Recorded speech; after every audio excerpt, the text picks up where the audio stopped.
আসসালামু আলাইকুম স্টুডেন্ট, আশা করি খুব ভালো আছো। দেখো, আজকে আমরা গত ক্লাসে আমরা শিখেছিলাম যে কোনো পূর্ণ দশমিক সংখ্যাকে অন্য সংখ্যায় রূপান্তর। আজকে আমরা কি নিয়ে এসেছি, ভগ্নাংশ সংখ্যাটিকে কিভাবে তুমি অন্য সংখ্যায় রূপান্তর করবে। দেখো, এর জন্য আমরা দুইটা ক্রাইটেরিয়া অবলম্বন করব। একটা হচ্ছে কি, ভগ্নাংশটিকে টার্গেট সংখ্যার বেস দিয়ে গুণ করতে হবে। কি করতে হবে? টার্গেট সংখ্যার বেস দিয়ে গুণ করতে হবে। আরেকটা কি আছে, গুণফলের পূর্ণ সংখ্যা বা অর্থাৎ কি, যদি গুণফলের পূর্ণ সংখ্যা আছে, ধরো তুমি 500 ছিল, সেটার গুণ করছো 3 দিয়ে, তাহলে কত পেলাম? 1500। কত পেলাম? 1500। এই যে এক যে পূর্ণ সংখ্যা, এই পূর্ণ সংখ্যাটা কি করতে হবে? সংরক্ষণ করতে হবে। না হয় যদি এখানে 500 জায়গায় থাকতে এরকম যে 200, তাহলে আসতো কত? 600। যেহেতু কোনো পূর্ণ সংখ্যা নেই, তাই কি করব? শূন্যকে কি করব? সংরক্ষণ করব। যদি আমি একটু দেখাই, সরি, দেখো, যদি একটু দেখাই, তাহলে এখানে কি শূন্যকে সংরক্ষণ করতে হবে। তারপর কি বলছে? নোট, প্রক্রিয়াটি ততক্ষণ চলবে, কতক্ষণ চলবে? ততক্ষণ চলবে যতক্ষণ না ভগ্নাংশটি শূন্য, অর্থাৎ এই যে ভগ্নাংশ আছে, এই ভগ্নাংশটা শূন্য না হয়। অর্থাৎ কোনো কিছু গুণ করার পরে 6.00, তার মানে এখানে ভগ্নাংশটি হয়ে গেছে শূন্য হয়ে গেছে, পূর্ণ সংখ্যা 6 চলে আসছে, ভগ্নাংশটি কি হয়? শূন্য হয়। এবং আরেকটা ছোট্ট কথা, 3 থেকে 4 বার চালানোর পর শূন্য না হলে ডট ডট দিয়ে দিই। কি দেখো?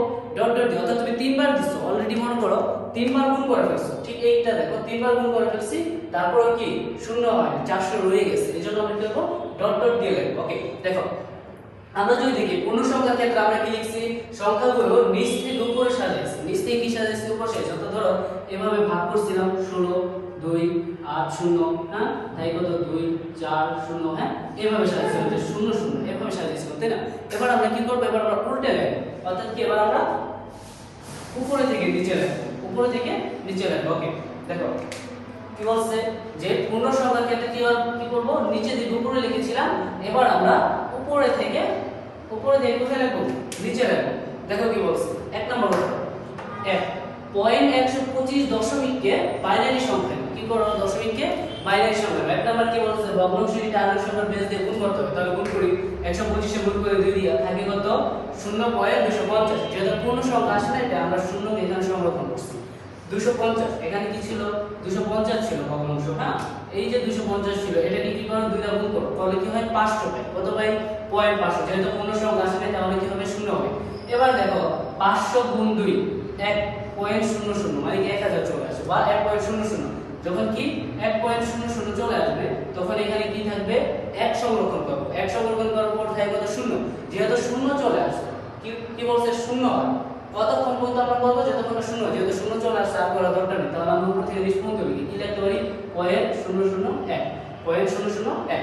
এবার পরেরটা যদি দেখি, 150 ছিল অক্টাল, 150 এ 8 গুণ করলে কত পাই? 1.200, থাকে কত? 1। মানে আমরা এই যে 1টাকে সংরক্ষণ করব। 200 এ যদি আবার 8 গুণ দিই, থাকে 1.600, তাই কত? 1 টা কি সংরক্ষণ করব। এবার আছে 600, 600 এর 8 গুণ করলে কি হয়? 4.800, 4 এর সংরক্ষণ। দেখো, যেহেতু 3 বার হয়ে গেছে, আর আমরা কি, আমরা শূন্য পাইনি, আমাদের এই যে ভগ্নাংশ এটা শূন্য হয়নি, তাই চাইলে আমরা ডট ডট দিয়ে দিতে পারি। তারপর আমরা আরেকবার চেষ্টা করি। দেখো, 8 তে যখন আমরা 8 বার গুণ করলাম, পাই হচ্ছে 6400। তাহলে 6 সংরক্ষণ, পূর্ণ সংখ্যা কত? 6 সংরক্ষণ করলে থাকে কত? 400। যেহেতু এরপরও আমরা পাইনি, 4 বার কি করছি? 4 বার বেশি করার দরকার নেই, চাইলে করতে পারো, তবে করার দরকার নেই। যেহেতু আমরা 4 বারে পাই নাই, তাহলে আমরা কি লিখব? উপর থেকে নিচে সাজাই নিই। কি লিখি? 1 1 4 6, 0.146। এবার কি করব? এখানে ডট ডট দিয়ে দেব, হ্যাঁ, ডট ডট দিয়ে দেব। আমি জাস্ট জায়গা একটু কম, তাই আমি একটু ছোট করে লিখলাম, 1 1 4 6, এখানে কি করব? ডট ডট দিয়ে দেব। ওকে, এবার দেখো শেষটা কি বলছে? 150 দশমিকে থাকলে 16, অর্থাৎ কি হেক্সাডেসিমাল, এটা কত হবে? দেখো, 150 ছিল, 16 দ্বারা গুণ করলে কত পাই? 2400, 2400। তাহলে 2 সংরক্ষণ করি, 400 টাকা। 400 সাথে 16 দ্বারা গুণ করলে কত পাই? 6.400, 6 সংরক্ষণ করি, 400 টাকা। এবার এই 400 16 দ্বারা গুণ করলে আবার 6.400 পাই, অর্থাৎ কি 6।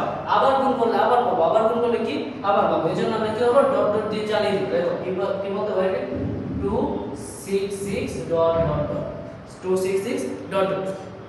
তো আশা করি প্রিয় শিক্ষার্থী, এই যে দুইটা নিয়ম, দুইটা রুলস বা সূত্র বলতে পারো মাথায় রেখে, আর এই নোটটাকে একটু ফলো করে তোমরা খুব ইজিলি দশমিক সংখ্যা থেকে যে কোনো সংখ্যায় রূপান্তর করতে পারো। এই কি সংখ্যা? ভগ্নাংশ সংখ্যাকে।